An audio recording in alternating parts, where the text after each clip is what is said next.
فَأَخَذَتْكُمُ الصَّاعِقَةُ، پھر تم کو بجلی نے پکڑ لیا، وَأَنْتُمْ تَنْظُرُونَ، اور تم دیکھ رہے تھے۔ اب یہ آیت کریمہ جہاں تک میں نے پڑھی ہے، نعمتوں کی بارش ان پر ہو رہی تھی، اللہ کا فضل ہو رہا تھا، اللہ کا کرم ہو رہا تھا، بدبختی ان پر چھائی ہوئی تھی کہ 5 دفعہ نعمت ملی ہے، 5 دفعہ انہوں نے غلطی کی، اللہ نے معاف کر دیا۔ اب انہیں چھٹی نعمت کیا ملی کہ اللہ نے انہیں معافی دے دی، چھٹی نعمت۔ لیکن پھر وہ کیا کہنے لگے جی کہ اب ہم شرط یہ رکھ دی کہ ہم اللہ کو دیکھنا چاہتے ہیں۔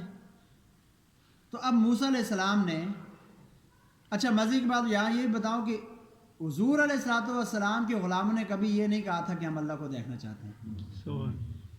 اگر حضور نے کہا نا کہ میں کہہ رہا ہوں کہ اللہ ایک ہے، تو لوگوں نے مانا کہ اللہ ایک ہے۔ حضور نے کہا کہ جنت ہے، ہم نے دیکھی نہیں، بس حضور نے کہہ دیا، ہم نے مان لیا۔ حضور نے فرمایا جہنم ہے، آپ نے فرما دیا، ہم نے مان لیا۔ اب وہ ایسی اجڑ اور ضد اور ہٹ درمی والی قوم تھی، انہوں نے کہا نہیں ہم مانیں گے لیکن پہلے اللہ کو دیکھیں گے، خدا کو دیکھیں گے ہم۔ اب ہوتا کیا ہے کہ موسیٰ علیہ السلام نے انہیں سمجھایا، انہیں کہا کہ دیکھو تم اللہ پاک کے احکام کے مطابق زندگی گزارو، اللہ کی عبادت کرو، یہ تمہیں شیطان ورغلا رہا ہے جو کچھ تم کہہ رہے ہو کہ نعمت اور ہدایت کے بعد تم پھر گمراہ ہو جاتے ہو۔ تو انہوں نے کہا جی کہ ٹھیک ہے آپ جو کہتے ہیں ٹھیک فرما رہے ہیں، لیکن اللہ نے فرمایا نا وہ تو آپ نے سنا ہے، ہم نے تو سنا ہی نہیں ہے، وہ تو آپ نے سنا ہے، ہم نے تو نہیں سنا، تو اب ہم آپ پر ایمان لائیں گے، لیکن جب اللہ ہمیں خود فرمائے گا اور خود ہم اپنے کانوں سے سنیں گے تب مانیں گے، جب اللہ ہمارے سامنے آئے گا۔ تو حضرت موسیٰ علیہ السلام نے اب اللہ کی برگاہ میں عرض کی کہ مولا اب میں کیا کروں؟ اللہ نے فرمایا کہ ان سب کو کوہ طور پر لے کر آ جا۔ حضرت موسیٰ علیہ السلام اپنی قوم کے 70 بندوں کو جو معزز تھے آدمیوں کو آپ لے کر کوہ طور پر چلے جائے، طور کا پہاڑ جو تھا اس پر لے گئے۔ تو جس وقت کوہ طور کے قریب پہنچے تو ان کو نیچے کھڑا کر دیا اور خود موسیٰ علیہ السلام پہاڑ کے اوپر چلے گئے اور ان کو یہ نصیحت فرمائے کہ تم 3 دن روزے رکھو گے اور 3 دن اللہ کی عبادت کرتے رہو گے۔ تو کہتے ہیں کہ پھر کیا ہوا کہ ایک نور تھا جو پہاڑ کے ارد گرد پھیلتا گیا اور آسمان کی طرف اٹھتا گیا، اس نے سب بنی اسرائیلیوں کو ایسے گھیر لیا۔ تو اتنے میں ایک زوردار آواز ہے، ایک روایت یہ کہ کڑکدار بجلی کی آواز تھی۔ جس وقت انہوں نے وہ آواز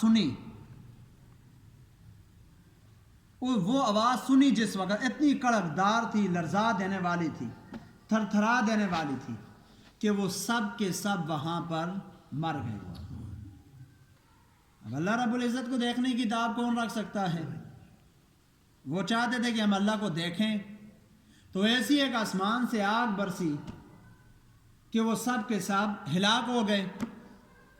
حضرت موسیٰ علیہ السلام پیغمبر تھے اللہ کے، انہوں نے دیکھا کہ قوم کو راہ راست پہ لانا تھا، میں نے 70 کو لے کے آیا تھا کہ اللہ کو دکھاؤں گا، یہ بھی مر گئے۔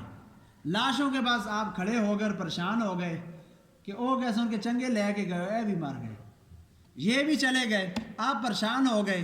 اب سوچا کہ میں کس طرح اپنی قوم کے پاس واپس جاؤں گا، پھر اللہ کی برگاہ میں عرض کی، پھر اللہ کی برگاہ میں گویا ہوئے، یا باری الہ تو اپنا کرم اور فضل فرمائے، ان بدبختوں کو معاف فرما دے۔ نبی جو بھی ہوتا ہے وہ اپنی قوم کو کبھی مشکل میں نہیں دیکھ سکتا، جو پیغمبر اللہ کو ہوتا ہے، رسول ہوتا ہے، وہ اپنی قوم کو کبھی بھی مشکل حالات میں نہیں دیکھ سکتا۔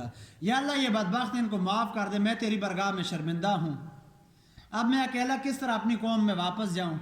تو اللہ تعالیٰ نے موسیٰ علیہ السلام کی دعا کو قبول کیا اور فرمایا ثم بعثناکم من بعد موتکم لعلکم تشکرون، پھر ہم نے تم کو مرنے کے بعد دوبارہ زندہ کیا تاکہ تم اللہ تعالیٰ کا شکر ادا کرو۔